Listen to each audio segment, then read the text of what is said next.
And Tammy will do the pledge. Cheers, Ben. He's out. Pledge allegiance to the flag of the United States of America and to the republic for which it stands, one nation, under God, indivisible, with liberty and justice for all. Okay, can I ask the board, because we want to, before we do public comments, do we want to ask that Jeffrey Murphy, we move him up first? Yes. Sure. Okay, all right. Let me just take the lead in on that, okay? All right, go ahead, Paul. Yep, okay. And that's the thing Nate gave you, that's that packet, what we're talking about? It's the, Fire alarm You're gonna system. lead into that now. okay, all right. I want to make sure they got the right thing in their hands. Go ahead, Bob. Yeah, a little over a year ago, protection professionals had told us that they're out of Portland, Maine. They're currently our service provider for the fire alarms for both the elementary school and the new middle high school in Newbury.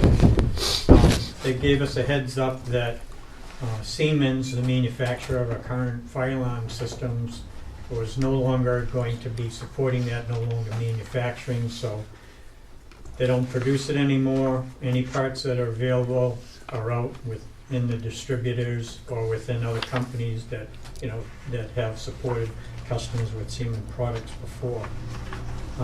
All of those service announcements is in that thicker part of that package.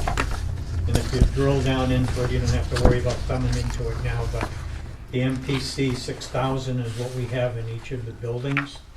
And the main that's the main motherboard itself, along with all your pull stations, your components that include your heat detecting, smoke detector, and all your pull stations. Well, they're all proprietary equipment. And so the only parts that are actually available generally in the market is things that are pulled from other customers that are upgraded. You know, you might be able to scrounge around and find a new part. Most of the time not. My experience has been over the last few months, we had a pull station that was buggy at Newt in the hallway near the water machine, the dispensing that we have. And in order to actually replace that or service that location for that pull station, we needed to use a used pull station part. Last night, I got a call. We had a smoke detector fail at the elementary school in the elevator shaft. So I went in as trouble mode. So it doesn't set the alarm off, but we get a warning that there's an issue that needs some attention. So Mark Salinger, the day custodian, and I worked on that this morning. And after cleaning the smoke detector a couple of times, we did get it to clear, but I was still concerned about that. So, because of that event happening, so we have another smoke detector coming in tomorrow or by Friday morning at least, so we have one should that go into alarm again. So we're definitely in dire straits having this equipment. I know Mr. Shute had gone to the local fire department and talked to the chief briefly and asked him to do some research on what kind of an issue we have if a fire alarm system goes on. Are we closed? Can we open somehow, some way? You know, what is the code? What does New Hampshire Fire Marshal recommend? So that's still percolating right now to get an answer on that. Okay, but let me read what he's asking for. He's asking to see this documentation before he can get him and Devin, I think it is the other gentleman. And then we'll have to get them copies. Yep. Okay, go ahead. Sorry to interrupt. Go ahead. Yeah, a few months ago, we had Jeffrey Murphy from SFC Engineering Partnership, and then he had talked to the facilities team, and he gave us some brief on how to move forward with the design. So we invited him back tonight so he could talk to the full school board and about different options of how to do the design and answer any questions that you might have. Okay? Well, first I'll start over there and let the board introduce themselves to Thank you. Mr. I have Murphy. a question too. Yeah, the gentleman on the end, who's he? On the right. Nathan Council, Business Administrator. Emily. Melissa Brown. Peg Hurt. Doug Shute, school board. Paul Steer, School Board. Earl Sussman, School Superintendent. Excellent. And I'm Jeff Murphy from SFC Engineering. Thank you very much for having me in today. I don't have a big... Go ahead, Before sorry. you get started, may I ask a question? Just kind of reading through the beginning, you said that there are some parts at different places, and I guess maybe this goes to Bob also. Since things are breaking, do you have a list of the things that maybe they have access to until we can get a new fire system in? Or alarm system in, I guess. It's not a fire system. It's a group of parts that end up constantly changing. Okay, so there is no inventory that currently exists at our service provider, is Protection Professionals. The reason being is, like myself, I called them today, I needed a part. They will be working on a system next week and demoing some Siemens parts and collecting them, okay? And so they might be something that we can reuse. It might be something that somebody else would reuse. Yeah. So that's kind of a... All right, I just read that, undetermined yeah, change. I read that sentence and went, we do have an inventory Right, and able to possibly service blah, blah, blah. And so I'm just thinking, before we have to replace the whole thing and before we have to possibly close the school down and, blah, blah, blah, is there something? I guess what I'm saying is I would really like to know what might go, what parts you have you guys Okay, work so- together? So I'm a consulting engineer. I own Okay. a fire protection engineering firm out of Windham, New Hampshire. Again, my name's Jeff Murphy. I am not your service contractor right now. I'm a consultant that Bob has asked to come in and speak with you Okay, tonight this is and from kind of somebody work else. through this process a little bit. But I can somewhat answer your question through experience. So if you look at that email, I believe it's dated April 2018. Oh, yeah. So that was 6 months, thank you. That was about 6 months prior to the actual discontinuation of the equipment. So it was kind of a precursor to say, hey, start thinking about it. And it's not unlike anything else we've had, right? Fire alarm systems work like cars, work like computers. Windows gets updated, and at some point they say, okay, we're not going to fix it anymore if it breaks. Now this is obviously quite a bit more costly. So back in April of 18, your service provider said, look, it's coming to an end. We can still get parts right now. We brought in some inventory to try and stack up on it, and as that gets used, it's gone. And what Bob was talking about, systematically, as people like you are looking at replacing that system, you may preeminently replace that before it fails. So a good contractor that knows what's going on is going to look at the system you have in the building, and instead of demoing out all the old equipment, they're going to make sure they take that out nicely, put it in a box and put it in their warehouse and say, okay, I know I have that. So if something happens somewhere down the line on another one of my customers, I can do that. All right, thank you. Does that answer your question? Yes, it does, Okay. thank you. So it's a rolling inventory. Sometimes it'll come in, sometimes it'll go out. They can't call the manufacturer and say, send me 10 smoke detectors to replenish my inventory. So I can't speak to exactly what they have now. I know you've been lucky the last 6 months of getting what you needed. Used is kind of a scary term in life safety equipment, but we do what we have to do to keep the system working. Plus, we have no idea what's going to go in. No, I know. So I mean, we could buy 2 control boards and then 3 smoke detectors let go. It's just it's the luck of the roll of the dice when it goes. But these are all good questions, because if you're not going to ask them, somebody else is going to ask them. Yeah. Go ahead. Absolutely. So what you have in your schools is that problem multiplied by 2. So you don't have a risk of, what's the possibility of one component failing? You have a sister system in another building, so I'm not a good statistics guy, I don't think it's double, but your risk is higher because you have more of it that we're dealing with. And so really that brings a discussion to you folks and master planning type discussions, because these are not small buildings, these are not inexpensive systems to replace.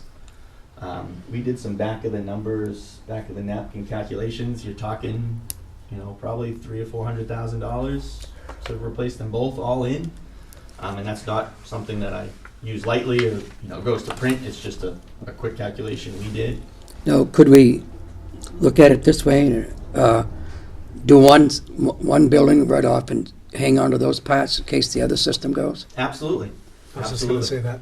No. Okay, go ahead. Yeah, Anybody else? those are all viable options. So really what happens is, through the facilities committee and just kind of looking at the overall budgets and planning purposes, it's something that's out there right now. Bob's asked us to give some quick consulting. That's why I'm here tonight, saying, okay, what are some options to move forward? And to be perfectly honest, you folks could say, we're going to roll the dice and we're not going to do anything. But there's no law that says you have to do it. It just means, do you want to deal with the emergency plan for it, or deal with it when it happens? And that's, I'm not here to tell you guys how to do your job, just to give you a couple of options. So I do want to make it clear that nobody from my office, or I think Bob's office, is saying, if you don't do something today, the building's going to be closed. Now, there's trickle-down effects that may get that ending, but that's a decision for the committees to make. If you choose to move forward, there is a little bit more history to the company that you have in there is called Faraday. That has been bought several years ago by Siemens, which is a name probably most people have heard of. They do a lot of electronics, building control systems and whatnot. They have discontinued that line, and now we're selling their Siemens only through there. Siemens is what's called a proprietary fire alarm system. So what that means is you can't hire a local electrician to work on it and get the parts out of a local supply house. It's all through their dedicated channels of sales and service. Reason that's important is you have the ability to put in, and Bob, interrupt me when you already thought about this some more too, please. We can tag team this. You have two choices. One is completely replace the systems, because all of those systems are intended to work together. So you'd have to do a complete replacement to change your manufacturers. Because Faraday was bought by Siemens, Siemens has worked out a way that they have a panel that is backwards compatible to all of those smoke detectors, pole stations, and everything. So you can replace it in a little bit of a piecemeal as it breaks, but it's a commitment to using a proprietary vendor who typically, and if anybody hears from Siemens, they can interrupt or not, I'm not trying to speak out of school, is typically a little bit more costly. There's a little bit more time involved. You don't have the same relationship that you have with like your protection company now, where you can call them at 9 o'clock and they're on the road by 9:30. I'm not sure where the closest Siemens rep is from here. It may be in northern Massachusetts, and there's travel time to get up here. So those are kind of the first fork in the road is, do we want to stick with Siemens and become a proprietary system, or do we want to deviate from that and go to what's called an open source system? And then once that decision is made, then there's a couple different contract avenues, and you're probably better in tune to talk to that than I am, but whether we want to do an engineering full design or what's called a design build process. So a full engineering bid build means you'd hire somebody like myself to do a complete design of the system.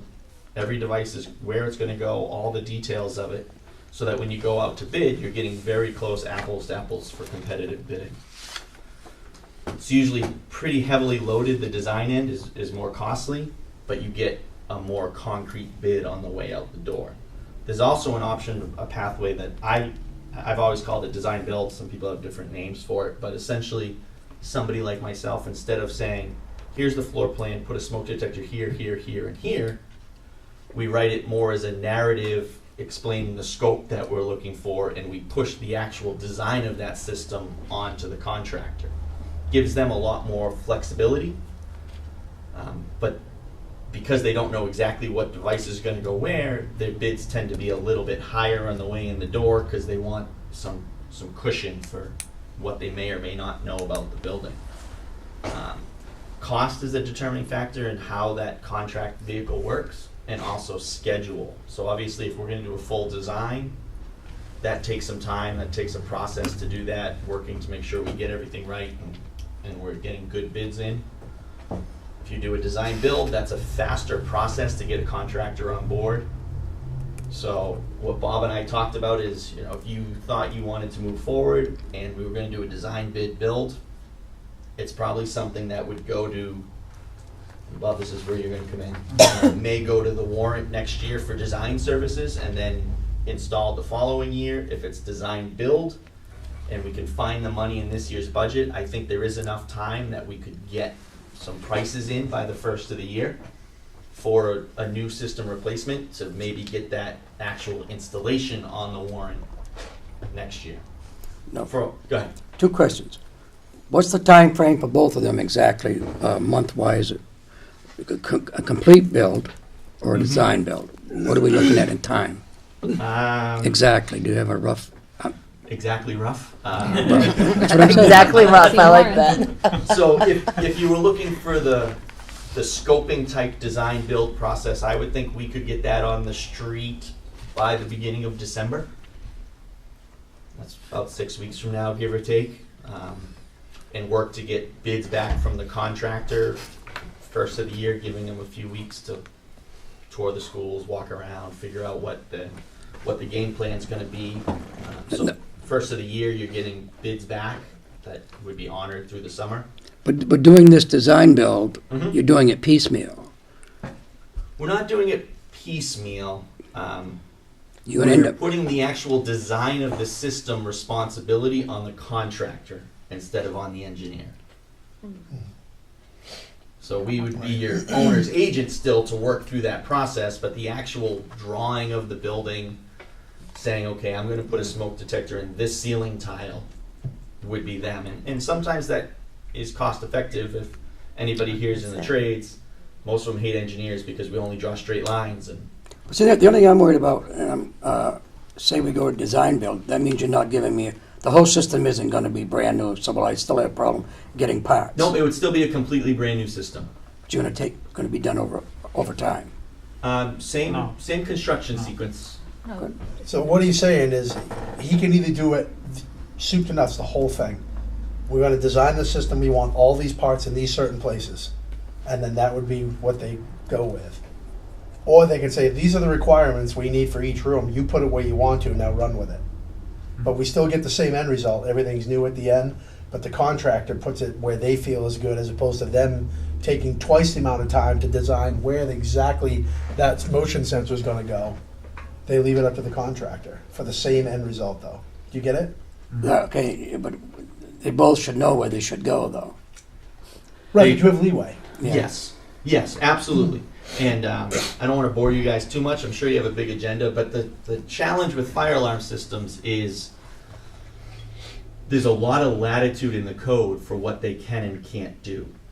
So the more complicated the building, the less I recommend a design build process, because there's wide variations on what we can do. If you start having high-rise buildings with atriums and smoke control systems and all these intricate systems, fire doors that have to shut on themselves, well, there's a lot of moving parts that we want to make sure the contractors are very aware of before they put a bid together. So we really try and do a big design.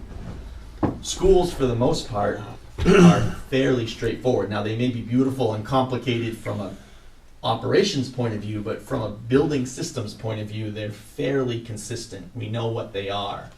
So I'm confident that we can bring some vendors in that can give you fair estimates with some parameters. You know, we want to talk about what areas of the buildings we want smoke detectors in. We want them in all the corridors, the mechanical rooms, and the electric rooms. Okay, we can, and that's not what I'm suggesting, but we could write that in the narrative as opposed to taking the time to draw every corridor, every electric room, and say, okay, this one goes here, but we now need to go in that room and find out where the light is and where the HVAC registers are, so that we put it in a spot that is right, so that when they do their wiring takeoff, they don't go back and go, guys, your plans are terrible. You're telling me to put it where there's a window, or whatever the case may be. Melissa? So as he's talking, if you were to do it soup to nuts, the whole thing, right? Yes. You're liable if the contractor comes in and he follows your design, but he puts something in the wrong place because of your design. You're liable for that.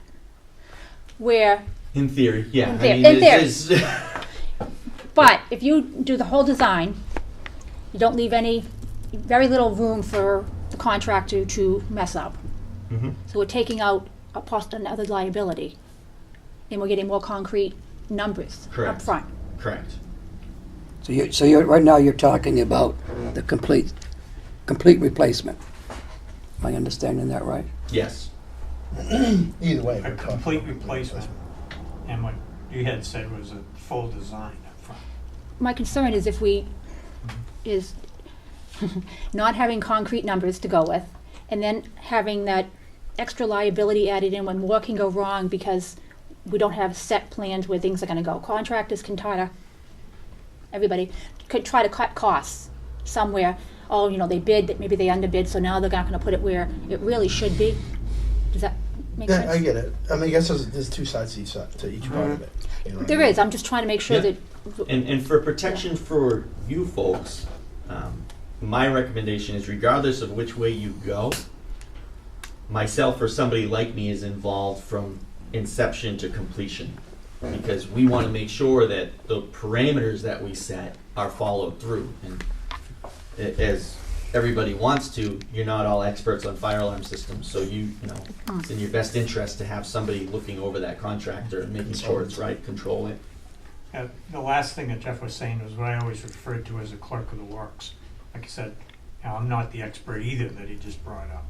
So you really need an engineer involved, like Jeff, from the beginning to end. Consultants, not really. I think my question is, so the full engineer bid is more expensive, obviously, right? Because It's more expensive at the front end. at the front end, right? So, but I think it has some obvious advantages. But for me, I'm kind of like, it helps me think, how much more expensive than a design bid is it? Do you know what I mean? Mhm. Are we talking 3 times as expensive? I understand what you're saying about it paying off in the end. I'm just Yep. curious. Just Absolutely. looking at those two pieces, how do they compare? 3 times is probably a fair number. In the effort of trying to be productive and be responsive, we have not given Bob a full proposal to do that yet, just kind of trying to understand the flavor of the board. I can price it both ways. It depends on 1 school, 2 schools, what you would choose to price out. I really like the idea of doing 1 school and saving the parts. You demo one, and part of your contract is the contractor doesn't get to keep the parts. They take them out, they put them in a box, and they hand them back to you for your stockpile. That brings up another question. When we get it all done and we don't need those parts, can we turn them over to somebody? Oh, And recoup- your service guy would love to take them from you. Can we Would sell there them? be any value to it? Probably not for sale. Not really. There's value if they were in the dumpster and somebody takes the effort to Okay. take them out of the dumpster. But if you call and say, "Hey, we have a box of parts," From there may be some 2003. nominal funding there, but nothing that's going to Now, what about sway it. I think when I asked the question, I think only part of it got answered. What would be the time frame to get up and rolling completely replaced? This So one, so I think if we were doing replacement, we'd be talking about January, February, having complete bid documents ready. So getting out to bid and probably not getting prices back till maybe April by the time that sequence is out.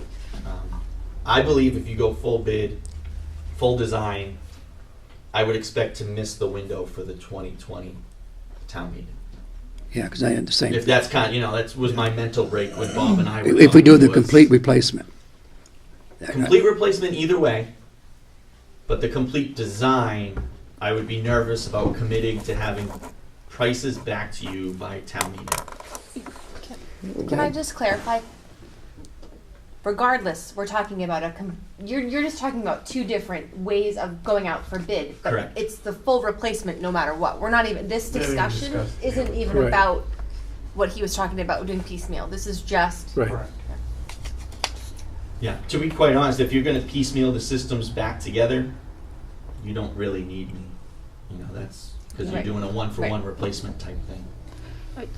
Go ahead. so if we decided to go with only 1 building right now, Mm-hmm. would that still put us out until January and May for numbers? Yes. Yeah, I don't think that. And then part 2 of that conversation, or part 7 or whatever, to right now, is you have some pretty sizable buildings here. I'm not confident, it might be able to be done, but I'm not confident that we could do a complete replacement of the system in the summer. So there's some sequencing that I would recommend, and we've done it in the past about how to replace it and not be at risk. You know, what I don't want to have happen is June 26th, all the kids go out and the contractor comes in and demos out the old system to get started. And then it's August 17th and they're like, we got another 6 weeks of work left, and now you're left, you know. So there's ways we can design and require the contractor to work so that you always have protection in the building, so that the construction sequence does not change your school opening.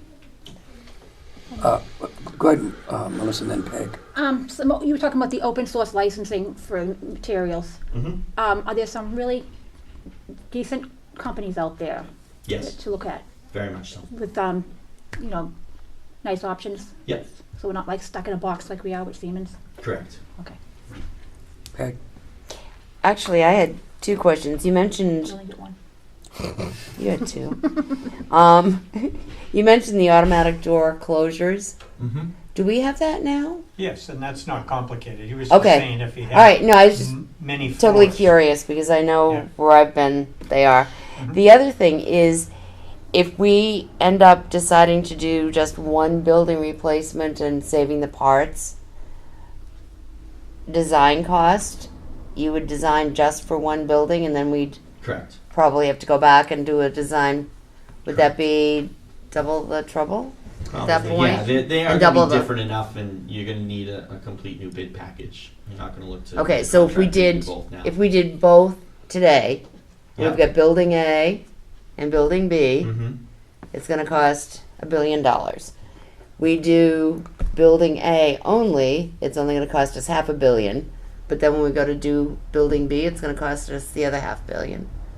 Does that make sense? Do you know what I'm saying? I know what you're saying. Let me go the other way with it though, because Okay. the math works better in my head. If you did them separately, and let's say you're $500 million and $500 million, Mm-hmm. your contracting cost is probably going to be about the same because the labor and construction. But from a design and management point of view, maybe you put them together and you're at $750 million. 75% of what they are together, because we're mobilized, we're in the train of thought, we're getting the contract documents together at the same time, as opposed to it's been 18 months, 2 years later, we finished project A, now we're going to project B. The rules have changed, or we need to, restart that process. So that was my question too. Does it save money to design both at the same time? And can we Absolutely. design both at the same time, but then only do? Depending how on your long would that sequence, be? yeah. If you're gonna go out more than a year, 18 months, I would not recommend, Yep. I would not recommend doing them both. What you just said. Bob, did you want to say I something? was going to say, and you had brought that up, you could do the design for both buildings up front, then do building A 1 year and building B another year. But the risk that you face there too is, the building B is definitely going to be padded with future cost guessed by the manufacturer. So that's going to come into play as well too. Say that again, Bob, so I understand. I didn't get that part that he just said either. If you designed both A and B together and went out to bid for both A and B, but you said that A was summer one and then the next summer was B, then B is going to be padded more with future costs. Yeah, they'll include an And escalation they're gonna factor. guess at future costs. And you'll have then the other layer of supervision that we want to have, that I referred to as the clerk of the work, spread over 2 summers to add in more engineering costs, more management. Earl? See, I think a key point that you raised is that it conceivably will not be done within that time frame. Mm-hmm. So that becomes problematic, as you've probably done in other jobs that I have been involved with some large things in schools. So we would have to brainstorm that. Yeah, there's, You know what I'm saying? Yep. So it isn't as neat as summer for building A, summer 2 for building B. it may not be, that's There correct. is So, but you would have to study it and That would be part of our design ascertain process. what we're taking a look at. Yeah, in either case, that would be part of our design process, you know, and some of the things that factor into all that discussion is what kind of installation is the school district looking for, right? Can we use, I'll take that for example, see that emergency light there with the silver conduit coming up out of the top of it? Is that an okay installation for the fire alarm replacement? Because that's a lot easier to put in than, say, retrofitting that horn strobe up there where you have to open up the wall, fish the wall, patch and paint the wall. You know, that's going to take a lot longer to make everything pretty like that versus saying, you know, we're okay with surface mounted conduit. That's all going to factor into what can get done during the summer slammer. You know, summer school is going to matter into that. Can we do a school and have it empty so that the contractor can bring in a 15-man team and just hit it hard for 6 weeks and walk away? Or do we have 2 or 3 weeks of summer school in the middle where a wing of the school can't be worked on? Those are all the factors that would determine as either design sequence that we talk about, we would need to address that. Thank you. Does that answer your question? It does. It's a very complex. Tonight is an awareness Correct. so that it's full disclosure and transparency, so everybody is aware of what is before us. Carter, do you have any questions? I don't know. No. Makes sense to me. What's that? It does or it doesn't make sense It to you? does. Okay. Well, you're about the only one that makes sense. Yeah. I have to explain I, exactly. you know, other than him, we'll have to quiz you about it so we can get some help on this. Not a problem. Let me go to Paul, and then I'll go to. So I guess I just wanted to give you like a basic rundown. Is we have basically two different sets of two options: a full engineering thing or the second Design and build? design and build, one building or two buildings, and how far we want to go on each one and make those decisions. You know, so we do have some options. We just gotta figure out what option Money. the best way for that, and with a pretty much zero. I mean, I know our budget's probably going to go the same way this year. How we're going to handle it. So. Larry, go ahead. Thank you. A couple of questions. One, expectations of the regulatory climate. Designed today, certified through 12/31/25. Oops, effective 1/1/22. New regulations take over. Your design for the second building now has to be redone. Mm-hmm. Is that a fair question? Yes. So What's the fair answer? the Yes. state fire code, which adopts the regulations for the fire alarm, was just updated September 15th of 2019. They adopted new standards. Theoretically, the code writers make a new edition every 3 years. The state historically has not been able to move fast enough to adopt them every 3 years, but they are making an effort to. So theoretically, in 3 years, there could be changes to the code. I will tell you, over the last 10 years, there have been very minor changes to fire alarm requirements, so I don't expect anything major, but the risk is there. Is there these aren't the droids you're looking for, wave through? If your design is done, will it go past the nominal 12/31/25 change? It will have to be updated. The threshold or the trigger for that is when the actual permit is pulled by the contractor to do the work. I thought so. Secondly, open source, which I think of as plug and play from A, from B, from C.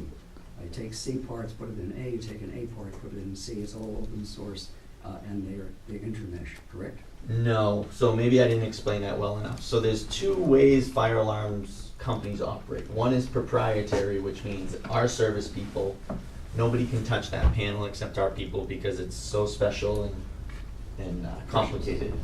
And you'll get me on my soapbox too much if we go too far down that road. Or a better term, I say open source because it typically gets the message across. They call it distributive sales. Is the actual business model, which means that system is still, let's say you put in XYZ company panel, you still need XYZ company pull stations and smoke detectors and everything because the logic algorithms have to match on the equipment. But you can go out to multiple people to install that or service it. Okay. So the equipment's proprietary, but the people aren't. Correct. Yep, that's a great way So, to handle it. Siemens, GE, Square D, you can't put the circuit breakers in and expect them to be equivalent. Correct. Okay. Next question. What about technology changes and the development of wireless networks? We are about 3 years, give or take, into the reliability of those systems. They are out there. They're continuing to grow, continuing to come in favor. There is a premium for those right now. And what he's talking about is instead of wiring to it, they're battery devices. I will tell you most of what I would call the reliable wireless systems are tied to the proprietary type suppliers right now. And that's part of that discussion of we're the Cadillac and we're the guys that can touch it. Last question, if I may. Sure. For those wireless systems, there's no assurance that when it came to boots on the ground in 3 years, that there would be enough reliability and liability from the manufacturer to make them, in spite of their premium price, safely compatible with what you can buy right now. Would you like a shorter question on that? No, I think I understand what you're saying. Most of your vendors, most of your suppliers for fire alarm equipment make an effort to be backwards compatible for somewhere in the 20 to 25 years. Mm. That's kind of the big budget number on what they work off of. They would not squirm in accepting the same liability that we would require from a hardwire system. Correct. Okay. But let me make sure I understand. So say we put new equipment in, so we should have a life expectancy of 20 to 25 years? I tell people 15 to 20. Usually at about 20, 25, the manufacturers get into a situation where they just don't make parts for it anymore. These new fire alarm systems that are going in they're a computer. I think that's the best way to put it is there's a little computer in that red box on the wall, and if you go out to Best Buy tomorrow and you buy yourself a computer, if everything goes well, yeah, it'll run for 10 or 15 years, but at some point your computer's going to... Now, that brings up another question to Bob. How old are these two systems that we have? I've been here since they're young- 1976. I'm going to say they're young systems, so they're probably in the range of like 12 years, I would think. And to expand on that, you're in this situation now because of business decisions by the manufacturer, not because of the natural lifespan of equipment. All right, one more. Thank you. The local school building at the high school was designed structurally to carry a second floor. Disregarding the possibility that code has changed and the columns may not be sufficient, what would be necessary to build in capacity to service a second floor of similar classrooms in configuration? Depending on when you thought that was a viable path forward, if it was inside of 10 to 12 years, give or take, I would say we would just require a larger main panel. Mm-hmm. They have panels what are called expandable, so you can add modules, and so we just want to make sure there's the capability to do that. If you were going to be doing that addition in 10 to 15 years, or any side, I'd say anywhere past 10 years, I would tell you, don't worry about it now, and when you put that addition in, assume you're going to replace the whole system. From a cost-benefit point of view, it's just... Go ahead, Melissa. Actually, I wanted to ask Carter a question. Since you're a member of the public and as well as an engineer, in knowing the climate of our town, what is your opinion as to cost effectiveness? Between the design bid and design bid build? Yes. I mean, I'm also a consulting engineer, so I always tend to go in the design bid build route. because it gives me more control of the design. I don't really like passing off design to contractors, even if I'm overseeing them. Depends on the contractor. Some contractors do a great job with the design, and it's mostly just a babysitting exercise on the part of the consulting engineer. I also come from a side of engineering that is less, its design build is less common than it is in fire protection, so I don't really go down that avenue quite as much. But that's kind of where I fall on the two sides. But that being said, I have projects going right now. Some are design build, some are design bid build. So the design build projects I'm doing, though, the contractor is coming in and he's coming to my office and discussing things with me. So it's kind of yeah. What kind of engineer? I'm a structural engineer. Oh, okay. Yeah. So we're saying the same things. But I actually used to work with Lynn McNair Perry. Oh, you did? Far off. Oh, yeah. She worked with us for a long time. Yeah. And to piggyback on his point, if we do design build, what we'll typically do is have what we call a pre-qualified list of bidders. Now you have to publicly probably take bids from everybody, but we write it in such a way that exactly what you just said, we need to make sure that who we award that bid to is qualified and capable of doing that project. And Now you award the bid, or the school board awards the awards? So, again, contract vehicle, we can do any and all that you guys want. Bob and I started talking about this. The Cadillac of it, if you will, the top end is obviously you have to award the bid. That is your job to hire a contractor. But we can put together the bid package. We can do the mandatory walkthroughs with the bidders. We can have the bids come to our office to do an evaluation of them and provide recommendations to this board on who we believe is the best value for. It may not be the low bidder because maybe they don't have the pedigree or the historical. So we need a clerk of the works then. That's up.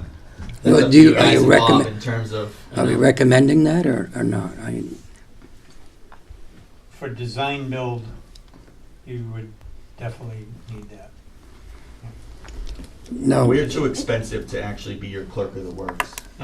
But we So would. I mean, I was using that term generically, if you will.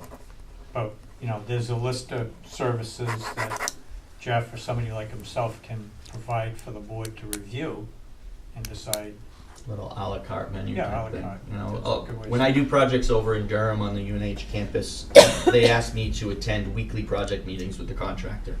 So every week we sit down for an hour or so and review what's been done in that week, what's going to be done, whether or not there are any issues, and help guide that process through. So, And let me ask the next question. sure. Now, if you have a clerk of the works, and if you do it, I don't know if you tell me what would be your cost, and if we got somebody else, what would that cost be? I can't speak for somebody else, but I'm going to cost about $1,800 a day. Sorry. And I'm just being honest. I'm not. Well, no, I mean, No, that's good. we need to hear You're that. talking $6,000-$7,000 a week just to That would be above and beyond the design. That's correct. Anybody else got any questions, please? So how quickly we got to make this decision in order to meet some of these So timelines? that somewhat is It's up to us. your We can groups. Do figure it out. do you want to move forward with something next year? You want to put something in front of the voters next year? What's the feeling of the board? I would like to, but I don't think it's gonna be feasible this year. I think we could get something in planned after. You mean for March meeting? I don't think we're gonna make March. I don't think it's gonna pass in March. That's what I'm trying to say. I think we're gonna need a year for the dust to settle from all these budget things. If we keep, well, I know we need the system, trust me. But every year we slam the public with this next 5 things that we need and over the talk and everything going on. I just don't think it's gonna pass right away. We may need to wait and I don't wanna rush it with 3 months left and try to get this all planned But out. I mean, the good thing is, and we'll talk about it later, we may have some good news.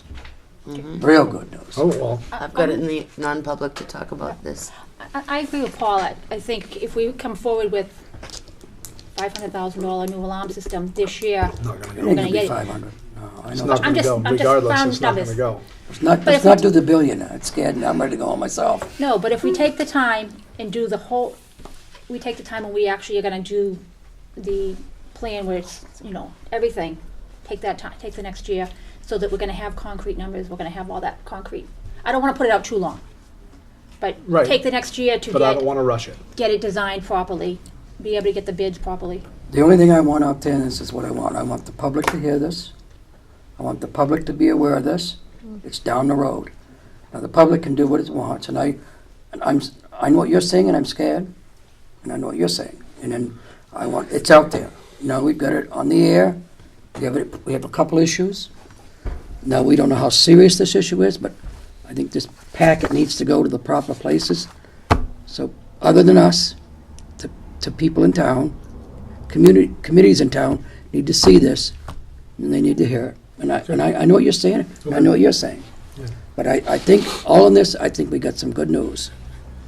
Earl? Also, too, one of the things I think we need to take into consideration is what I mentioned to Doug, I think, this past week, and we talked about it just a little bit.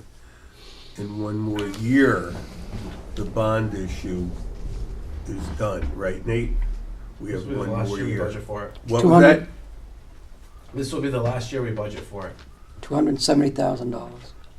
So, one of the things to consider, if that is reaching fruition, there's this and there's other compelling things.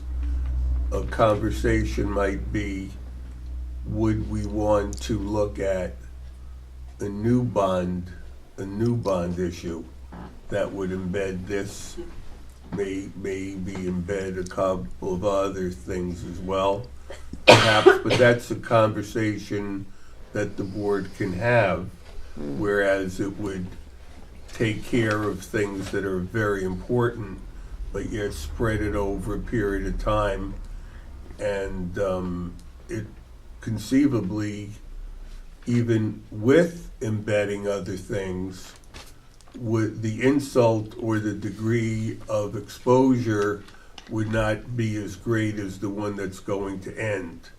So, for example, if you said, let's look at half that amount over the course of 20 years in terms of the overall school budget and taxpayer relief, half of the burden of the previous bond would be done, plus important work could be done, and it would be over the course of years. Wasn't that the purpose of the CIP? Well, it's to get it into the system, get the people aware of it. Yes, it is. Yeah, But in order to follow your line of reasoning, we still need to have these numbers, concrete numbers, relatively sooner rather than later, so that we can make that decision. So, correct. again, this is something we can't put off 6 months to make a decision. We've got to figure out which way we want to go on a design. Peg, go ahead. I actually like the bond issue, seriously, because anytime we put something out as a warrant article, and you mentioned the CIP, it still goes out as a warrant article, which they can vote down so quickly, which we obviously learned this year. Whereas if we have a bond issue for, what is it, 200, what'd you say? 70. 270 plus interest. Okay, so that's going to be gone. This is our last year paying that.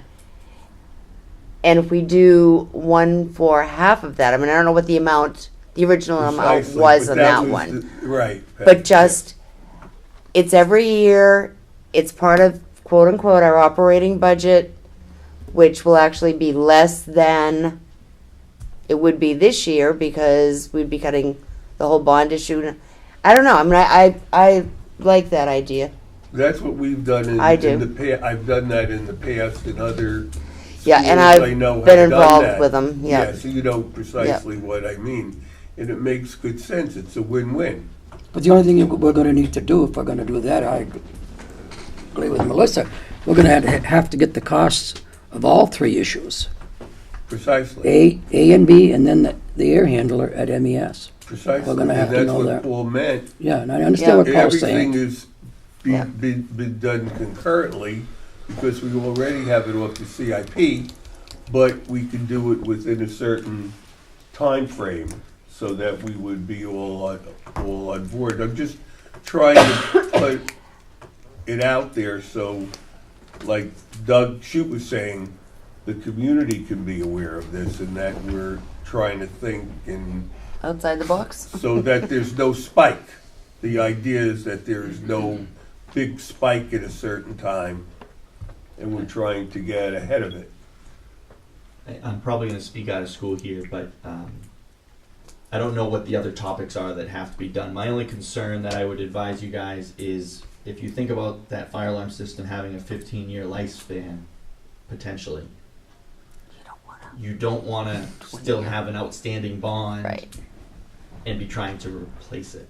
That's the only thing to think about. You know, if it's mixed in with a lot of other capital improvements, it's somewhat a moot point, but, you know. That's a good point. We don't have to necessarily have a certain, it could be 10 years. It doesn't have to Yeah. be. You Right, see what I'm absolutely. saying? It's Yeah. just a matter of, Because we're not looking at anywhere near the Borrow amount the of money money. and do it all. right. Yeah, pay it over 10 years. Yeah, I agree. Sounds like a good idea. Okay, Thank you so much for Does coming anybody in. have any more questions? Appreciate it. I appreciate everybody's questions because I'm not an expert. You're not? No, no. Oh. I need to hear facts. I need Thank to you hear guys for everybody. letting me come in. and- Appreciate it. Thank you very much. Thank you. Very informative. So we gotta, Thank you. so we gotta make a decision. Uh-huh. Are there any grants out there that you know of, sir? Sorry, I'm always looking for grants. There's a thing called school building aid. I'm sure people here are more, yeah. you know, but hit or miss. I heard some of it was coming back. There was a Ours rumor is that. flat, but we have the chart here for the board, right, Nate? Okay. Our building aid, there's our. Well, let's not, yeah, it's not a grant. I mean, well, never mind. Okay, move on. It could be. Back on So, track. All okay. right, thank you. Thank you, On track. Mr. Murphy, for Thank you. coming in very much. Give us a lot to think about. Oh, yeah. Do we want to, Bob's leaving? No, no. Yeah. They're talking. He's just talking. They're Now. talking. The engineers are The meeting together. engineers are. Let's do minutes. Talking shop. Okay, move to minutes. Minutes. Good. Oh, I'll make a recommendation even though, oh, I can't actually though, can I? Because I was excused. But I made the corrections. I'll make a recommendation to accept the minutes with corrections. How about that? Okay, page 5, old business. Doug Shute still can't get it right? Did I write it like that? Well, we made the change. I made the Well, change. Which one? Page 5, Where have Coral mixed- Barrett, Christina. I got it mixed up there. Oh, yeah, thank you, Christina Barrett. Oh, I did change it. Yeah, on 'cause I yours. made the I did correction. change So it. let people know that, and It's Barrett Christine. he's not a she, it's a he. I made that mistake. I apologize Why would you? I mean, it's- because I wrote it like that. Well, I know, but that's what he said. Probably did. I Doug did. apologizes. Now, go down to the background check, and I don't know if I said this or not, but I might have slipped my mind. It takes, anywhere, I checked with Kathy, make sure I was right about my figure. It takes from 2 to 6 weeks to get a background check back. Oh, wow. I don't think you told us that. No, Okay, Doug that was going to from- look I heard into that it. from the chief, that reminded me, okay. All How right, long does it take to get the background? 2 to checks? 6 weeks. Doug will look into it. yeah, so that, Well, I So- don't want to write that on there. Yeah, you no, I can. just, No. now you put it in the Okay. minutes when you do the minutes. Okay, These Background. minutes, yeah. So I'll make a motion, already To did. what? oh, Paul, and I'll Just second. second. Second, right? I did. Paul? Aye. Aye. Abstain. Abstain. Aye. That's 3, 0, 2, okay, moving on. Oh, and then I got non-public? Make a motion to accept with any corrections. Did I make any mistakes in there, people? I don't know if I did. Let's see any. I don't think there were any on this. No, you said there wasn't. I'll second those. Okay. Aye. Abstain. Abstain. Aye. Aye. Okay, that takes care of that. Larry, I have not forgotten you. Any public comments? Yeah, the last number I remember is that the treasury bills are presently at an interest of 2.93. The municipal bond that I think is running the fire department came in at, I think, 2.7. There were a couple of numbers floated. Pam Arnold did excellent work in jawboning the rate down. In terms of the credit rating of the town of Milton and by extension the school district, this is not a bad time to be offering investors a higher yield than treasuries. So you might give us an offer on bonds too. Return, okay. Anybody else? Larry's gonna foot the bill. Oh, Larry's gonna take the Right, you're bond, gonna finance it, right, Bob? the bond. Larry? You're gonna finance it, you're gonna take the bond for us, correct? That's what I thought. Good. Only because, I'll forget about it. I did email with Chief Kraus about the background checks in doing a little bit less of a background check. However, the Milton Police Department does not have the ability to run a basic query or carry. So we can't do, we talked about just making sure someone wasn't a felon. Now, I've been told different, that there is no shortcut. Well, they don't have the capability to run a query or a carry. The only thing you can get, there's no cheaper way than what the handout I get, and it has to be through the FBI. So I don't know. Sorry. Thank you for checking on that, Tom. All right. Okay, anybody else? So we all set with the minutes? Moving on to the superintendent? Okay, this is the first part, kind of a joint one with Doug Shute and Nate. We wanted to talk a little bit about the aid. Okay. Scene. I haven't passed them out. Okay. I'll give you one. Give you one. Give you Just one. like we were with the default budget, It's passed. Oh, okay. we tried to get ahead of it last year and know all about how the default Give worked. me one of the. Now we're One more. looking at Larry. I don't have one. Do you folks want Nate one? didn't need Or- one. Nate doesn't need Do you want one? Okay. Doug, have you got one? Oh, I got Yep. extra. Yeah. Bob? Bob, Yeah. well, I might not, Nate might have to give his up. I can. Yes, I do. Did Larry want one? Nate gave them to me. I think we've looked at it so much, I Know it by heart. know it by heart. Yeah. Do you need this? No, I know what it says. Thank you, though. Thank you. Okay, Doug, basically, there were 4 charts that the state sent out. The building aid, as was stated by our guest here, that was flat. We didn't gain anything more, correct, Nate? Correct. In terms of building aid. In terms of the sped, it could be between 11 and 14,000. Nate, when he gave his report last year, was 30,000, and according to what we looked at, it'd be the 41 or 44.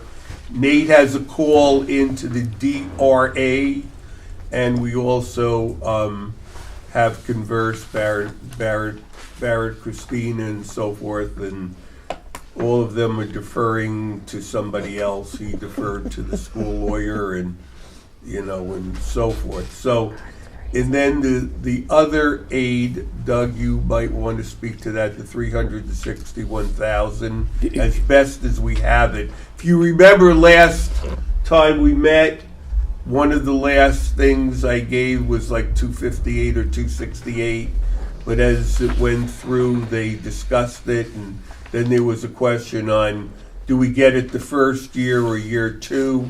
What part? So Nate has that call into the DRA to confirm, but Doug, you might want to speak to that. So what the good news is, it's going to be a 2-year thing. We're going to, this year, out of this, through the legislature, what happened, we're getting anywhere from $360,000 to $380,000 this year. But the sad thing is about it, we can, don't say it, it's the truth. People need to hear this. I know, but I may get another answer. You make another answer? I don't know. I mean, I've got to call into Barrett. Well, let me put it down as a possibility. Okay, all right. The possibility is that we'll have to give it back to the town this year to lower the tax rate. But there is certain criteria. We could do certain things, but we do not have the time because the tax rate will be set by the end of this month because I went down to the town hall and found that out. The school has passed everything we need to pass in, is that right, Nate? It is, yeah. So we've done our job again. But the thing is, they're waiting only for one more document. I don't know where it's from. But it needs to be passed in before they can go to the DRA to set our tax rate. And we could have kept that money by having a hearing, posting it, and have a special meeting, but we can't because we do not have enough time. But the real good news is, next year we have enough time. It's more money than this amount. From what I understand, if I'm wrong, Nate and Earl tell me, we're going to get more money. Okay? And if we plan it properly, am I wrong? I said it wrong? Not yet. Not yet, okay. Just pull my cord back in. We can plan ahead and put it where we want it, but we have to have hearings. We have to go before the budget committee, then we have to go to the people to spend it. And it's my understanding it's more than the 360 or the 380 that we're going to get, possibly going to be able to keep. But Peg is working on another avenue, and go to it, Peg. Whatever I will. anybody can do, go to it, because I wish there was money we could keep, because we definitely need it in the school. Did I leave anything out? Is this money we applied for? No, it's No. extra from the legislature. Yeah, they. Because everybody was budget. raising that hoopla about the schools weren't getting enough money. And this is what they've done. The legislature, and I guess the governor did it. And maybe Because Emily. as he explained what it amounts to is by the time there'd be a hearing, you go through the lucid compendium of certain dates, it would mean that by Christmas, it would just extend it out so the tax rate couldn't be sent out, so people would be getting their tax bill. So again, you know, the district was right on, we sent everything out to the DRA, but due to the late time that they finally gave the amount out, it constrains us. And again, this is just a week old in terms of being aware of this, yes? So basically, the legislator has decided that Milton, among other towns, is not properly funded. They're going to give out some extra aid, but yet we're not allowed to spend it because we have to give it back to the voters. Bingo. Right? That's what you're saying? Basically, So even though even though the government believes that we're underfunded, we have to give back any additional funding that we can possibly get. it's So we can't fund our school. because That makes there's, sense. the constraint is the time period for which the process to get this would unfold itself, right? Am I correct, Nate? Yes. So, So the tax rate will be affected, will come down on the backs of the school. Again, Again. Yep. Even more so this year, because we're going to be handing back this money. Okay. and we're also handing back the other money, I should say. Yeah, we've already handed back that, right, Nate? Yeah. How much did we give? 66,000? 63, I think it was. What? I think it was 63,000. Does Yeah. any other department hand back that kind of money? I think people ought to look at the chart, what the school has handed back in the past. It's going to be mind-boggling to you. But not all of it's from the operating, but it's like this. See, we don't have authorization to spend it because the voters. This is a school grant? I don't get how we Or is can it- give. It's what? Adequacy Give it back. aid. Isn't that school related? It is, yeah. So But how how can is the that town get legal it? to take money Well- for the school and then hand it over? to Excuse me, that's why I'm Okay, thank you. doing I'm like, some that doesn't background seem- work trying to figure out why, and I guess maybe, honestly, my feeling is if we give the town back 350,000 from the school district that we just got unanticipated revenue that we can't spend, then hopefully people will look at some of the warrant articles that we put forth and say, okay, you know, they had some money coming in, they couldn't spend it, they're hurting here, there, and everywhere. Well, Hopefully. they're still gonna keep Well, can we complaining refuse that to take the money? we're sending a lot If of we're not, money. gonna- no, if we're not gonna be allowed to use it for our education, taking it is under false pretenses. I don't, It's fraudulent. If we take it for our school system and hand it over to the town, that's taking the money under fraudulent pretenses. And I don't see how we can accept it. if we're not let me just say using it. one thing. People, we're not the only people that are grappling with this right now. The whole state is. Kate, I'm sorry, I know you. No, I'm just saying that I understand what you're saying, but that's we're not gonna punish people for the way Not that the punish, but we're laws. taking it Well, we are punishment. punishing people if the tax rate's gonna go down and tax rate. You know, either way, we don't get the money. Somebody ought to get the money. I just don't understand how that works. If the state has granted money for a school, I just don't Thank you. understand. Maybe this isn't the place to have the conversation. I don't understand how that. It seems It's paradoxical because here it's supposed to be earmarked for schools didn't give it to and Milton, they gave it to students the- Right. needing this Right. because of having an equal access to things, and they're not being afforded the chance to have access to the opportunities Right. that this is supposed to provide them because of wealthier school districts getting more. This is supposed to equal the playing field. So how does, It's not equaling the playing field. It's fraud.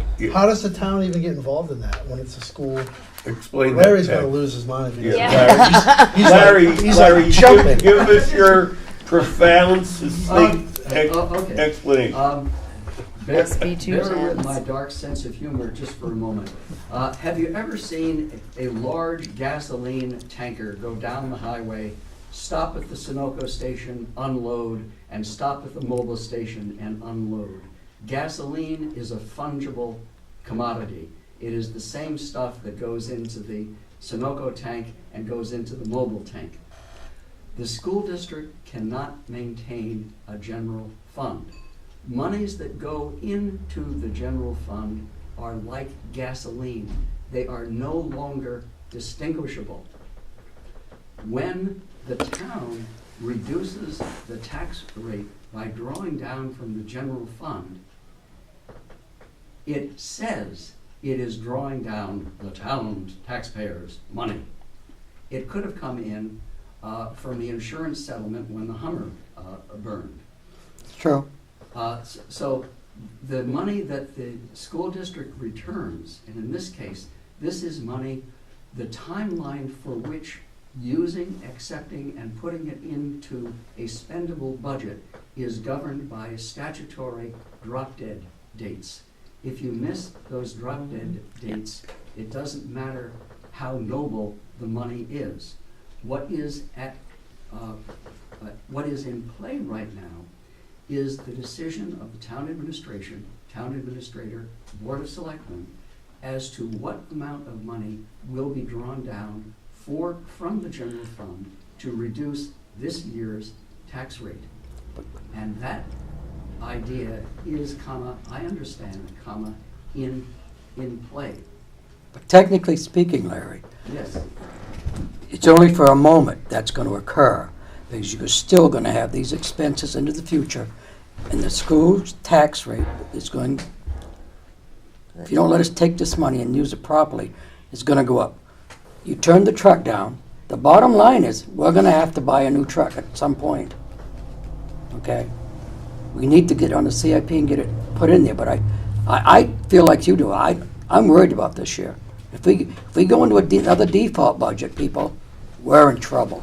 And if I may, and the last point is that DRA, depending on who you talk to and what, a general fund ranges anywhere from 5% to 15% as an effective a part of the operating budget to account for a major catastrophe. Right now, the general fund is richly funded. And a legitimate question is, how far down should that be drawn to reduce the tax rate? The counter argument is, if you do that every year, people will not set effective budgets so that there is no money to turn back, and your tax rate will be accurate for what your year's expenses are. But we have a problem. We're putting off capital improvements that we need to do, and we're not doing, and they're gonna come around and bite us. But also, Go ahead. Larry, if I give you $5 to go put gas in your tank, right? Yeah. And you go to Cumberland's and you buy a sandwich with that, you took my money under false pretenses. No, that's what I'm saying. If money is being given to the school department for school aid, and we're not utilizing it, that's under false pretenses. That's fraud. See, see, the thing is, in a very succinct way, and I'm here in New Hampshire, I'm not in New York, but in New York, you get a town tax bill, you get a school tax bill. Each one of us did our own thing. So if the school got money, the school got money. If the town got money, the town got money. You got two tax bills. You got your school tax bill, you got your town tax bill. So this wasn't even a factor. Here, it's you're going into the same thing. You're not distinct, you're combined. So does that thing, the money we're getting says it will be put into the town's general fund? That is the statutory Yes. decision of the state. You see what I'm Okay, so there's nothing we can do about where it goes. We don't have enough time. The timing of it sucks. Separate- The The timing. timing, right. Well, the wording is. Right. The wording is off. Yeah, no, there's two things. The fact of it being a separate entity, Silly. it not being, it's a combined one. It's just like Wakefield and us were joined. Now we've got our own and they've got their own. Now, the only way you can resolve that in time, if New Hampshire said there's a school tax and there's a town tax, and the two don't go into the same fund, right, Peg? Because you're on the board, the planning board there. Yeah. Peg. Larry, you brought up the key two words, general fund. So we give the town $350,000. They decide it's going to go into the general fund, but be drawn down. Blah blah blah. If I remember correctly, somewhere along the line, I heard that if we really, really, really, as a school district, needed money, we could petition the town for money out of the general fund to cover something.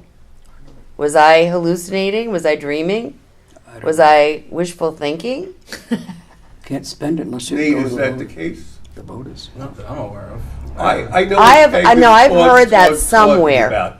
For example, Well, can we let we Larry can answer? have this discussion or find this The out. furnace blows up or something. If special education, if students came in who had to be placed not within our school, were placed elsewhere. Right?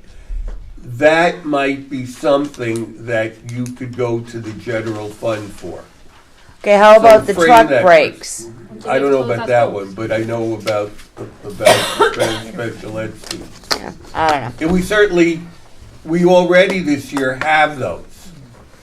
You know, Okay. so that would fall underneath Can we let that. Larry answer your question? Can we let Larry answer her question? What, I didn't know there was going to be a quiz, but the school district may, if the budget fails, call a special election to reconsider the operating budget, and it may also call for the election, mandatory election, when there is a specific overrun on special education costs. But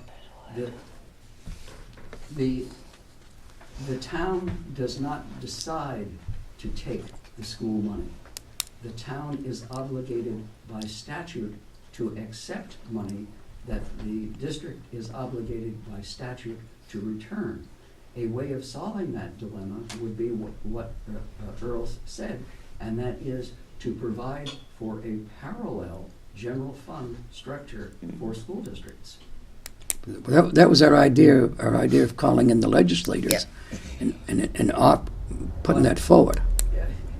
If I may be just mildly political, without speaking of current events, the historic stream of Republican versus Democratic approaches in the state is for the reduction of agencies and the associated costs for retirement from the Republican side of fiscal analysis, and the establishment of sufficient resources to fund legitimate local costs using the full resources of state government from townships. And I think that's a fair and mildly unbiased assessment. So you will see, for example, in this present budget compromise, I stopped talking. But also what I understand with the talk with the attorney, I think the town is also getting extra money. Am I not right? Not just the school. Is that not right? Wasn't that stated? I don't know. Am I wrong? I don't know. Okay, all right. I think we killed. Yep, We need beat to that move horse on. to death. Yep. I would like to get permission to move down to 6A so we can let Bob go home No, because it deals with the air handler. he doesn't want to go home. And I do have correspondence on that for backup. I think Bob gave me an email. Okay. I think I have enough for everybody, I hope. Are we giving one to Nate? Does No. Nate need one? No, Nate doesn't need Nate one. does not need one. Okay, all right. I'm not giving Nate one. I don't know if I made enough, but I'll... Is there, Euro, you want one? Okay, thank you. Here's an extra one. I'm sorry. Thank you. Now, you have a copy of that. I would like to, you want to read this email, Bob? And I'd like it to have it to be in the minutes because it deals with the air handler.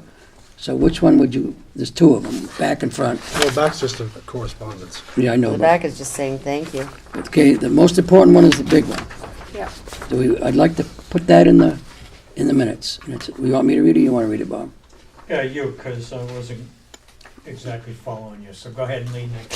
Okay, we got an email from a Richard D. Miles to Bob. At Harriman, yeah. Okay, all right. Good morning, Bob. You are correct in noting that we would be in violation of the ventilation codes if the AHU were to go down. There may be also a heating capacity issue for the first floor classrooms, as in each supply air branch duct feeding them as a hot water coil to supplement the fin tube radiation. We have to look at that further to confirm. If you have any further questions, please feel free to contact us. What this is for MES, for the air handler at MES. So we have an issue with the MES. I do have an extra one. You want to see that, Bob? Take that to the budget committee maybe, or Larry. We do have an issue. Bob, you got the floor. Anybody have any questions for Bob's?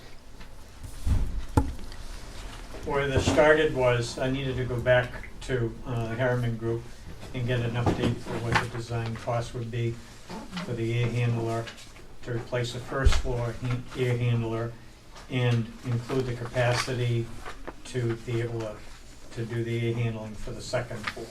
Right? So I did get those updates, and that's what's in the document as well for me to update the CIP and to help us out with the numbers to set for a warrant article if you choose to put a warrant article forward for the full design of that system. But Do the we have that problem, number? I'm sorry. Do we have that number? No, we got a problem. Ask your question. I'm sorry. Do you have a number that, Yeah, so it'd be 30,150 for a warrant article, which would be the proposal fee of $29,850 plus an estimate of $300 for expendable reimbursables that might come into play. You know, additional prints and what have you. Did you get that additional information after this? No, No, I didn't get that information for the So that board. 30,000 is just for the engineering thing? yeah, 30,000, yeah, 30,150. For just So that- engineering. Right, that gives us a design package to actually then go out to bid with. And get hard Construction numbers. Construction prints. So we would be able to, possibly we can do what, put a bond, I don't know. But this figure's firm, so we can go with that figure, but we'd have to get we're gonna have to get those other two figures down so we can make sure they're correct on the CIP for Bruce, because we gotta get that information to him, For what? Oh, yes. to the CIP. So if we go forward with the warrant article, we could get going on the design as of July 1 this summer. And then in the fall or late fall, go out to bid so that we have the numbers then for the actual construction portion of the following year. Or whatever year we position it in. But like I said, the important part about it is to understand that we'd be in violation of air ventilation codes for the air handler. And if we have probably what might be considered a more typical winter on minus degree days that are consecutive in a row, we could have a heating issue on the first floor too. It may not be a 68 or 9. Might drop a few degrees. There's no way of predicting that. I know these are things that we don't want to hear, okay? I'm just like all the rest of you, but we need to get the information out there. Let the people know, and if they don't do it, then we as a board have done our job. Anybody? Any questions for Bob? Anybody? How long, best case scenario, we have another year or two? Worst case is it can go out any day? Correct. With anything now. Yeah, it's really Well, we know noisy it's- now. Yeah. Yeah, and to back up into what we discussed before, because of its age, parts are no longer available for it. It's in a really tight space, so even if there was, I mean, it would be hard to work on the way it's set up. Can you give me an estimate on the age, like we did with the fire alarm? How old is it, Bob? That was vintage 88, I believe. I mean, I won't hold you to it, but just a... No, we don't have an air handler at the middle and high school? We have an A-handler in the middle school, the 2006 edition, So we're okay there. so far. Okay, anybody else?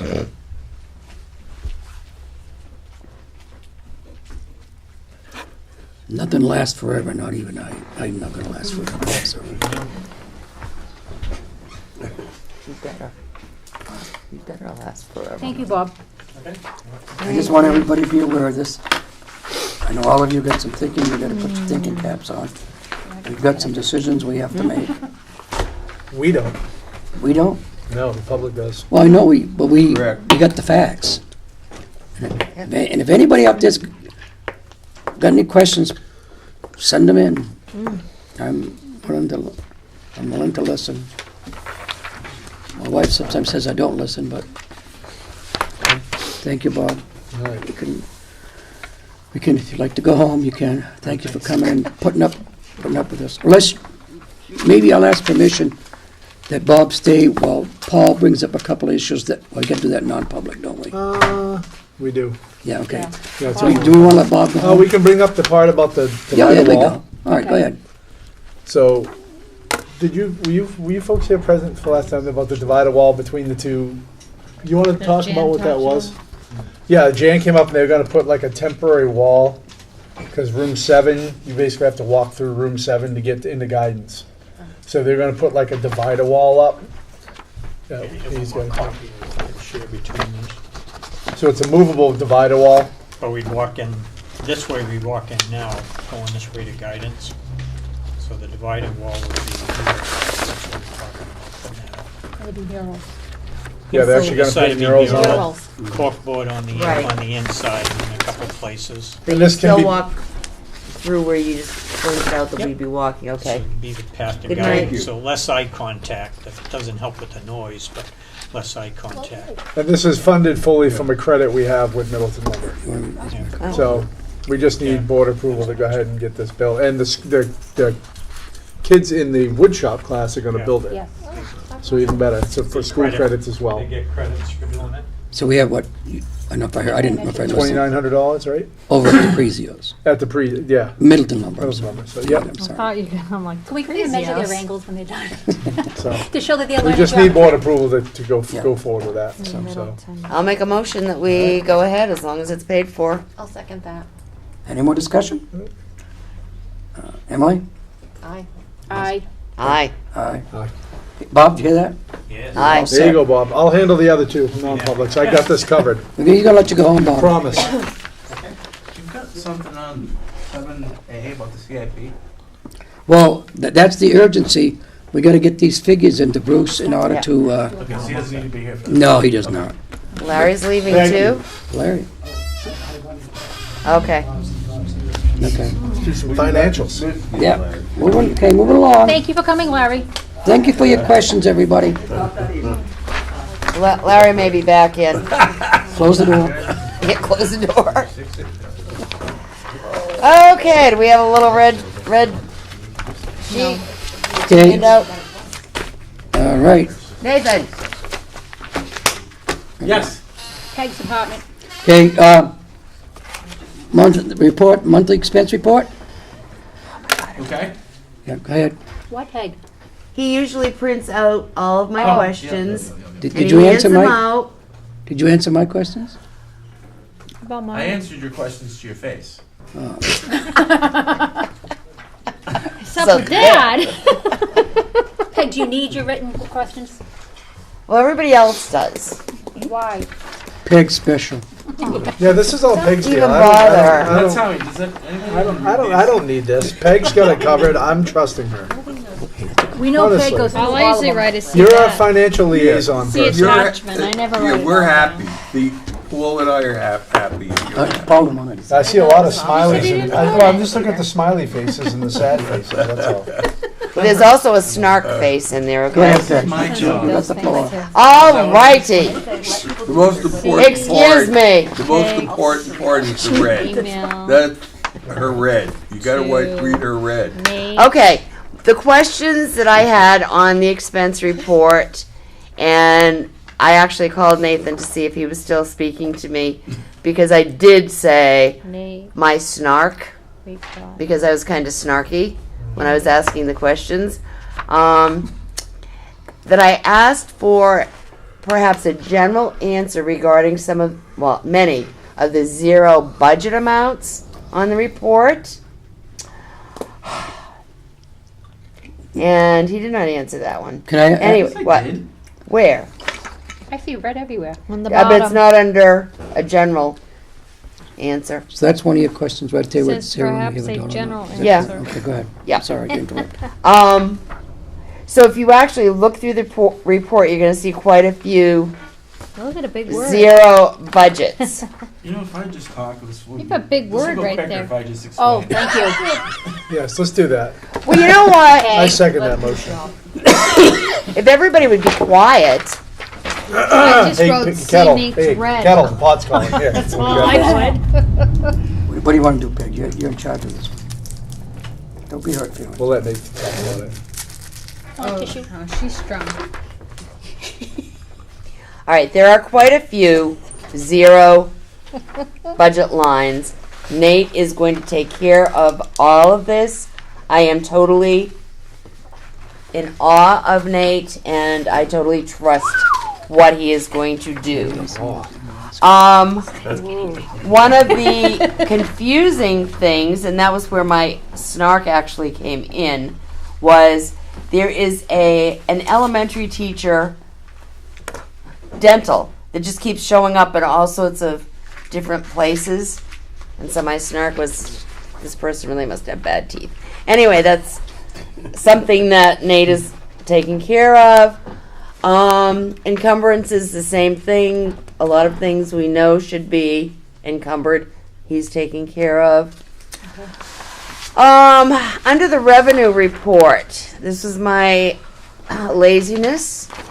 The income under grants just had the grant number, not the name, and I went back and did check a couple, but I really didn't feel like checking all of them. So he's now updated with the account names. Did you read the response? Yes, okay, Your Majesty. Revenue lines have been updated with grant titles and the account name. Thank you. And the grant report, the grant amount and the revenue amount are not equal. So, I gave an example and, a good catch, Egg. The revenue budget is what we have budgeted for. It is not necessarily how much we were approved for. And yes, I understand numbers fluctuate back and forth as far as the rewriting of the grants, blah, blah, blah. So, he's fixing that. And he told me he was not going to answer the question again about the really bad toothed elementary teacher. He's taking care of that. So anyway, he is making corrections. I mean, I just wanted to as I went through it, point out. But then we had a specific question. And the expense on page 3. Little Rams support salaries over budget. 47, almost 48,000 was budgeted. And we now have 66,000 encumbered, which is 24,000 over. Is that a correct statement, Nathan, or is this something that was over encumbered? This was a Doug question, wasn't it? Yes, it was. Yes. Yeah. It was, yeah. We had to hire a couple of part-time positions for Little Rams due to IEPs. So those Okay. numbers are correct. Okay. Thank you. Do you have any more? Because I Do you have maybe- any more? yeah, I do. Go to page, I don't know if I asked you this one or not, page 18, on the elementary principal copier. It's over by $1,000. Wouldn't we know that rental up ahead? About, I'd say 2/3. It's 2410 544201. It's $7,300, and it's over by $1,052.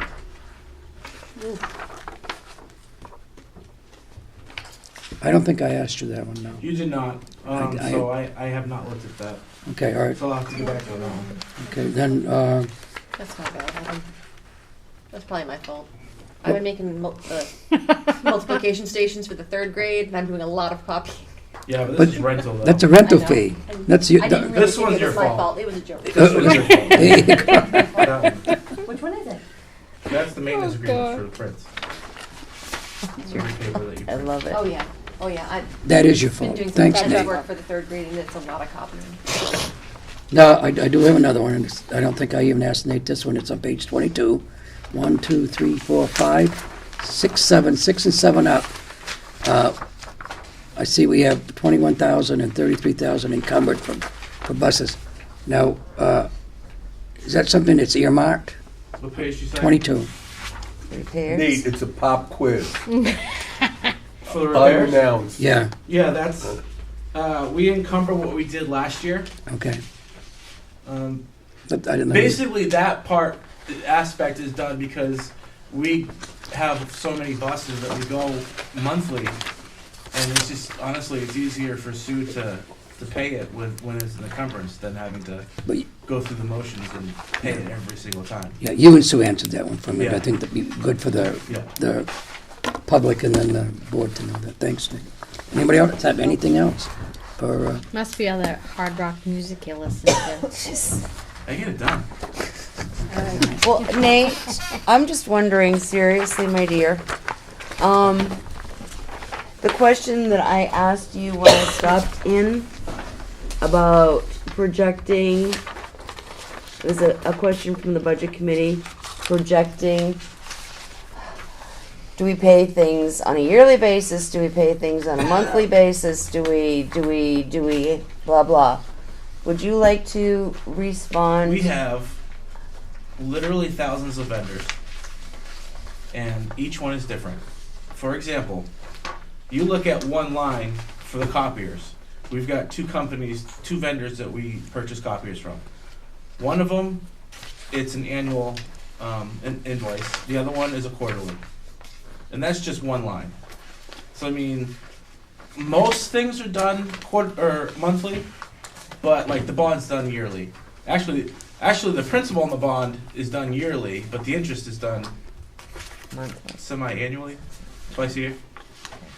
So it literally depends on what the vendor, who the vendor is. Okay. Thank you, because that's been a question at the budget committee, Okay.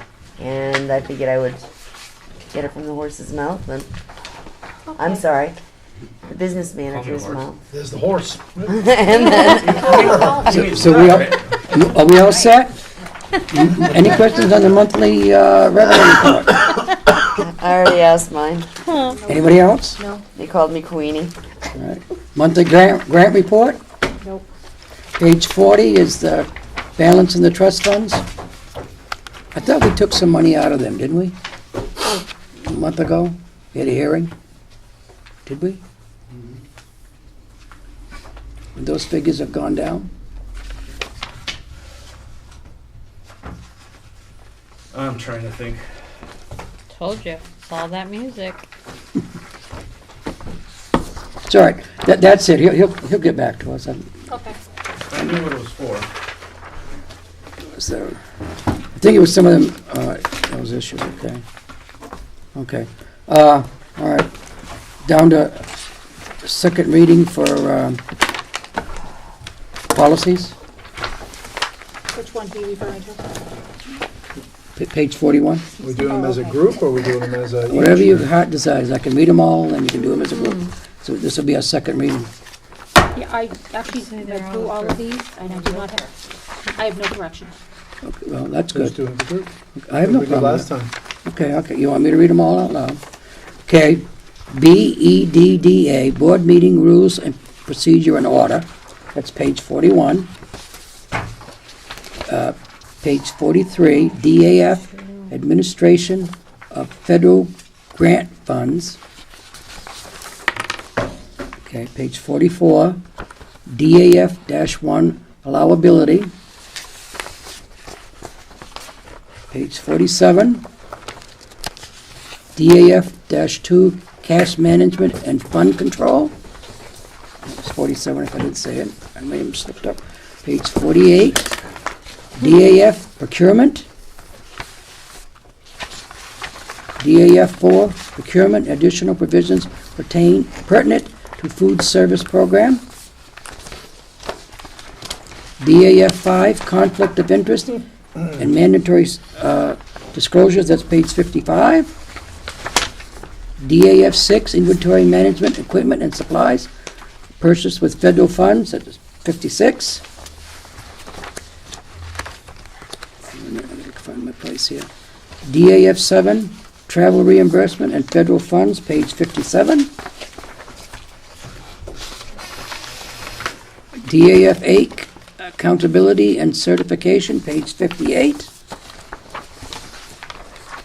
DAF-9, Time, Effort, Reporting and Oversight, page 59. DAF-10, Grant Budget Reconciliation, page 60. DAF-11, Sub-Recipient Monitoring and Management, page 61. GBEA, Staff Ethics, page 64. DBEAB, Mandatory Code of Conduct Reporting, All Employees, page 65. GBEB, Staff Conduct, page 67. IHBGR, Participation in Public School Activities by Home Educated, Charter and Non-Public Pupils, page 68. JEBA, Early Entrance into Kindergarten, page 70. JLF, Reporting Child Abuse and Neglect, page 71. JFABD, Education of Homeless Children and Unaccompanied Youth, page 73. All right, JFABE, Education of Children in Foster Care, page 76. JIHD, Student Interviews and Interrogations, page 78. And that's it for those. So that'll be from page, find it here, 41 to 78. I make a motion that we accept. Second. Douglas and Paul. No changes. No changes. That was from 41. Go ahead. No. You got a question? Yeah, I mean, DAF, DAF, DAF, DAF. Yep. Is there something that DAF stands for? I was not here last week. I have no idea. Those are the Go those ahead. are the federal grants that we had to create. Actually, just a couple months ago. Okay, so that was that whole big packet that. Yeah. Okay. And those corrections are just minor wordings. There's nothing major to report on. Good question, Peg, thanks. Paul? Aye. Aye. Aye. Aye. Aye. All right. Okay, okay. We don't have to do, all the CIP was for that, we just gotta get that corrected information to, Bruce, make sure it's correct. Committee and board member reports? I'll have to do mine after, but we talked, we already discussed one thing we passed, and the other two will do non-public. I did. Quick meeting tonight, so I'll go over the other things in non-public. Okay, all right, sorry. Any other, Peg, do you have anything for us? Oh, they're done. If I can talk. As far as the budget committee, I actually just said it about asking Nathan for a breakdown of when payments are due. So, I mean, I'm trying with them. You're trying? I'm trying to answer their questions to whatever. Yeah, So, okay. No, nothing, you're gonna meet, policy's gonna meet at the end of the month, okay? So we haven't got our fall packets yet. I haven't. Seen it yet? I haven't seen it yet. No. Doing a good, both of you doing a good job, thank you. On a lighter note, Doug, Yes, go I will ahead. say, when we were reviewing policies, if you have a service animal and it's a miniature horse, it has to be housebroken before we could consider allowing it in the school. I'm sorry, it's in one of our policies. I know this. I questioned that too. That's cool. oh my God. Put a potty bag. We cover every aspect, huh? That was good. Thanks, Paul. You made us laugh. That was good. Any board member, we better wait for Peg. I'll make a motion, we give Peg the Heimlich maneuver. Okay. We all set? You got anything Public on the back? comments. Okay, public comments, Larry. Yeah, I have my prejudices. One of them is that I have little sympathy for emotional support scorpions. What provisions does the school district have for certification of service animals? We actually have, they have to be a licensed certified, independent. Emotional support don't necessarily come under service animals. Right.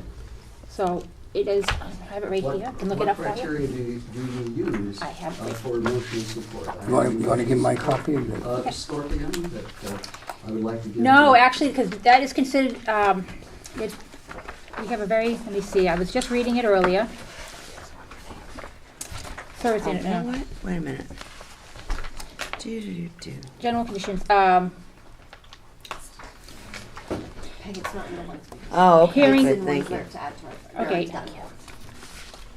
they have to be individually trained to do the work and perform tasks for the benefit of an individual with disability, including a physical, sensory, psychiatric, intellectual, or other mental disability. Service animals shall be construed to include hearing ear dog, guide dog, or service dog. Emotional support, such as therapy or comfort dogs, are not generally service animals. And then we have a whole section on miniature horses and them being housebroken. Other species of animals, whether wild or domestic, trained or untrained, are not service animals for the purpose of this On the definition. miniature horse. So your scorpion cannot come into the building. Sorry. What's the policy number? That is policy IMGA, service animals in schools. Why is there a whole section on a miniature horse? Because Listen, if it's there, somebody needed it for something. because more and more they've been using them, especially if Milton you. is a farm. No, So what no, if no, I no, have no. a service llama? Is it covered? No, we have to get special permission. Housebroken. I want it added. Housebroken. I want it added.